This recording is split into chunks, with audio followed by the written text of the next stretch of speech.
عرب جو اس قدر ذہین لوگ تھے اس بے جان بت کی عبادت میں کیسے لگ گئے تھے؟ اس بت میں ایسا کیا تھا کہ ان کو پوجنے والوں کی تعداد میں اضافہ ہی ہوتا چلا جا رہا تھا؟ یہ بت عربوں کو ایسا کیا دکھاتے تھے کہ وہ اس کو پوجنے پر مجبور تھے؟ کیا عزا نامی عربوں کی یہ دیوی صرف ایک بے جان پتھر تھی یا کوئی ماورائی طاقت؟ اس ویڈیو میں ہم زمانہ جاہلیت کے عربوں کی عظیم بت عزا کی تاریخ اور انجام کو جانیں گے۔ عرب قوم حضرت اسماعیل علیہ السلام کی نسل سے تعلق رکھتے ہیں۔ یہ لوگ پہلے توحید پرست تھے اور دین ابراہیمی پر تھے، لیکن پھر ابلیس نے انہیں کفر و شرک اور بت پرستی میں مبتلا کر دیا۔ مشرکین عرب کے بہت سے بت تھے، لیکن ان میں 3 بہت زیادہ اہمیت اور شہرت رکھتے تھے۔ ان کے نام لات، منات اور عزا تھے۔ لات، منات اور عزا کو عرب زمانہ جاہلیت سے ہی پوجتے آئے تھے۔ وہ ان کے آگے قربانی کرتے، ان سے منتیں مانگتے اور ان کا بڑا احترام کیا کرتے تھے۔ عرب لات، منات اور عزا ان تینوں بتوں کو ہی مانتے تھے، لیکن ان تینوں میں سب سے زیادہ بلند مقام عزا کو حاصل تھا۔ لفظ عزا عزت سے نکلا ہے، جس کے معنی سب سے زیادہ قابل عزت کے ہیں۔ مشہور عرب قبائل بنو قریش، بنو سلیم، بنو غطفان، بنو ثقیف، بنو کنانہ اور اوس و خزرج عزا دیوی کی پوجا کیا کرتے تھے۔ مورخین نے لکھا کہ لات، منات اور عزا تینوں بہنیں ہیں، جبکہ بعض نے لکھا کہ لات اور منات بہنیں ہیں اور عزا ان دونوں کی ماں ہے۔ مشرکین کے عقائد کے مطابق لات امن و خوشحالی، رحم اور انتقام کی دیوی تھی، جبکہ مسافر اپنا سفر شروع کرنے سے قبل لات سے اچھے موسم اور حفاظت کے لیے دعائیں کیا کرتے تھے۔ لات کے تمام بتوں میں دیکھا گیا ہے کہ اس کے ایک ہاتھ میں کھجور کی شاخ ہوتی ہے اور وہ ایک شیر پر سوار رہتی ہے، جسے عرب اسد اللات کہتے تھے۔ منات کو قسمت، دولت، عزت اور موت کی دیوی مانا جاتا تھا، جبکہ عزا زمانہ جاہلیت کے عربوں کا ایک اہم بت تھا جو طائف کے نزدیک رکھا گیا تھا، اور قریش اس کو بہت زیادہ اہمیت دیتے تھے۔ قریش خانہ کعبہ کے گرد طواف کے وقت بھی ان بتوں کا نام لے کر نعرہ لگاتے تھے۔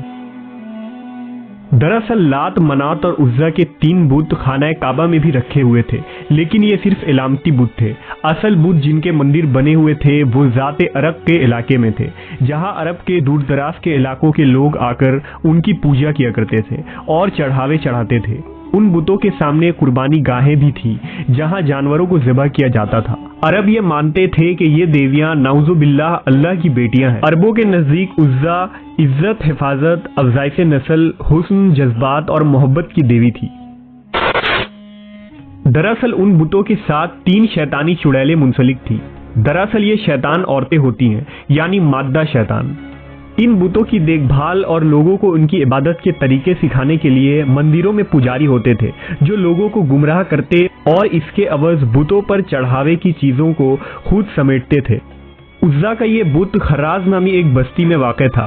یہ ایک شاندار مندر تھا۔ اس مندر میں دوبیا اسوینی نامی ایک پجاری عزا کی دیکھ بھال اور خدمت کرتا تھا۔ مندر کے سامنے تھوڑے فاصلے پر جھاؤ کے 3 درخت تھے۔ عربی میں اس درخت کو اصل کہتے ہیں۔ یہ ایک صحرائی درخت ہوتا ہے جو اجاڑ اور بنجر صحراؤں میں پیدا ہوتا ہے۔ جھاؤ کے اس درخت پر عزا کا بسیرا تھا۔ اس بارے میں کسی کو بھی علم نہیں تھا کہ عزا کی جس بت کی پوجا کی جاتی ہے وہ ایک شیطانی طاقت ہے جو اس درخت پر رہتی ہے۔ جب بھی لوگ اس کے پاس چڑھاوے اور منتوں کے لیے آتے تو وہ چڑیل مندر کے بت میں داخل ہو کر بولتی تھی اور شیطانی قوتوں سے لوگوں کے مسئلے بھی حل کر دیا کرتی۔ اس طرح اس کا آقا ابلیس اس کی کارکردگی پر خوش تھا۔ جب اللہ نے آخری نبی حضرت محمد صلی اللہ علیہ وسلم کو مبعوث فرمایا اور آپ نے اللہ کے مدد سے مکہ فتح کیا تو کچھ دنوں بعد بتوں کی شامت آ گئی۔ خانہ کعبہ میں رکھے ہوئے بت توڑے جانے لگے اور اصل سچے رب کا نور چمکنے لگا۔ خانہ کعبہ سے بتوں کو ہٹانے کے بعد مختلف دیہاتوں اور بستیوں میں بنے ہوئے مندروں کے بتوں کی باری آ گئی۔ نبی صلی اللہ علیہ وسلم نے ہر چھوٹے بڑے بتوں کو توڑنے کا حکم دے دیا۔